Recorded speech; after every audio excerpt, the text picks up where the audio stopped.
has gotten almost 1 million hits on YouTube thanks to the guys who made it. Please welcome director Brett Whitcomb and the star of his film, The Rock-afire Explosion, Chris Thrash.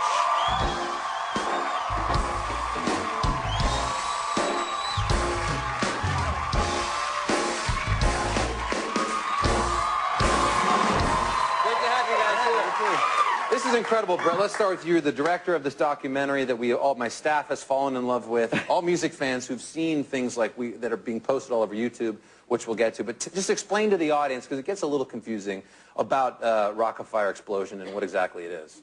Okay, well, before there was Chuck E. Cheese, there was Rock-afire, and it was this place that parents would take their kids, and it was teenagers and you know, all ages could go, and their parents could drink beer. They had beer, which is... This was like in the 80s, the Showbiz Pizza or whatever it was. Right. Was like the biggest thing. And right. It got huge at one point. They had all the newest video games, and it was just crazy. And then off in the corner in this huge stage, there was this gigantic animatronic rock band called the Rock-afire Explosion. I think we all remember that. That's so synonymous with my childhood. Yeah, there's like the drummer? Right. Well, no, he's like the keyboard player. He's a big gorilla.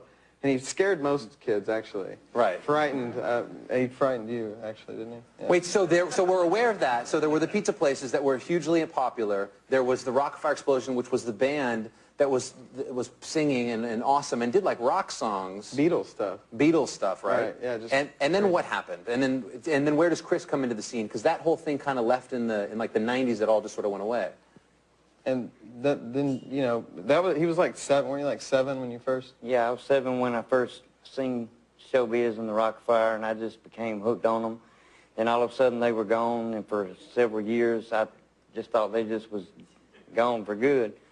And I was just bored online one night and typed in Showbiz Pizza and found out there was a fan community, and that's when I eventually met up with Aaron Fector, the guy that created the Rock-afire Explosion, right? Which ultimately led to me owning my own show. And as a kid, as you said, you were so moved by this thing, it went away. You're selling cars or something, right? Yeah, I worked at the time, and then you discovered it online?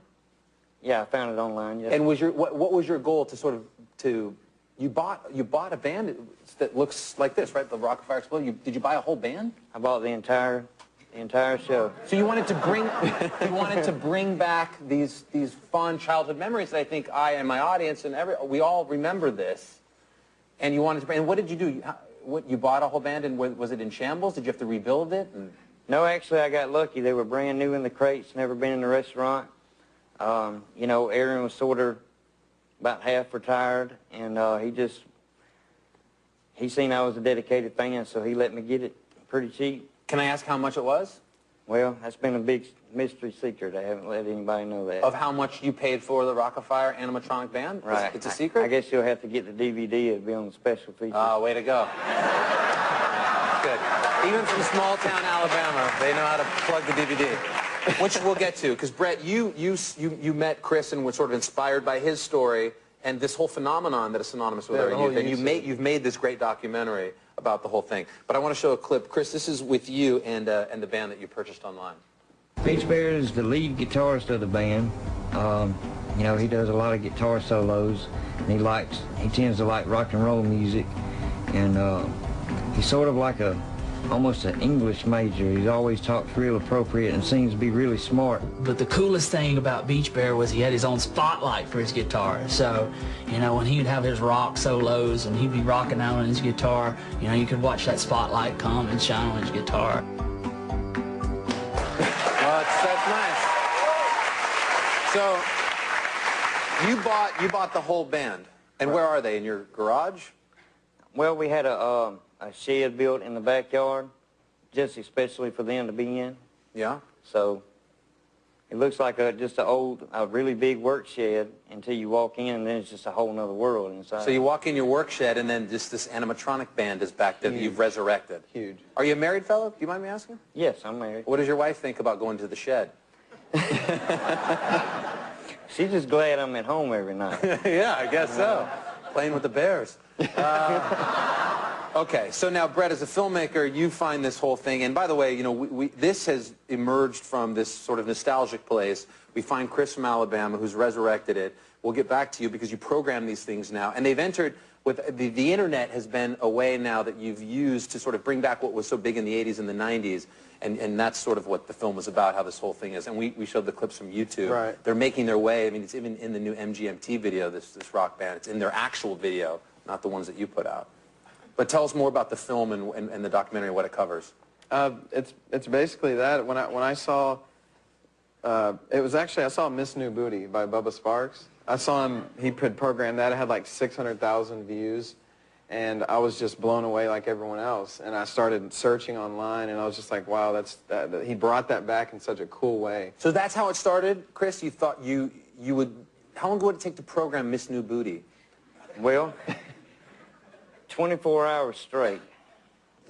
For the computer program to get them to match the lip syncing Right. and all of that? Right. Normally it takes me about 2 weeks doing it part-time after work, but that particular one was just a straight, not going to stop till it's done, 24 hours. And did you know anything about programming an animatronic from the grave Rock-afire explosion singing bear? I've never programmed anything before. I just self-taught myself. And how did you know the song Miss New Booty? Well, I also DJ'd on the weekends part-time at the skate rink. Of course. The skating. Yeah, all right. That's good. And you put those on the internet to help get the buzz going on this thing, right? Right. I wanted to bring some attention back and see if there were any more fans out there that was like me that didn't know it existed. Right, and there were millions. You did Miss New Booty, you did Hey There Delilah, did the ones that we showed, and did you take requests? Well, it's sort of hard to take requests because, like I said, it takes 2 weeks to do a song, so it really needed to be a... 2 weeks to do a song? Right. I thought you said it took 24 hours. That one took 24 hours non-stop working. Right. But when you go to work, you come home, you program till your wife rips your ears and makes you go in the house. Then that takes a 2-week process. Right. And that does not include the video editing. Okay, well, we won't even go there. Yeah. And I think this is fantastic. The documentary is so worth it if this has struck your interest at all. Brett, you did a great job with it. Will it be in theaters? We're doing it right. We're confirmed to play at like Big Sky Documentary Film Festival and possibly Slam Down. We're just hitting the film festival circuit right now. So Well, it sounds like there might be like a niche community for this, but there's a very broad appeal behind that. So right. Here's to you. Thank you so much. Yeah. Brett Whitcomb, everybody. Chris Thrash. Thank you, Chris. Congratulations. Rock-afire explosion. Look for it. We'll be right back with Pendulum.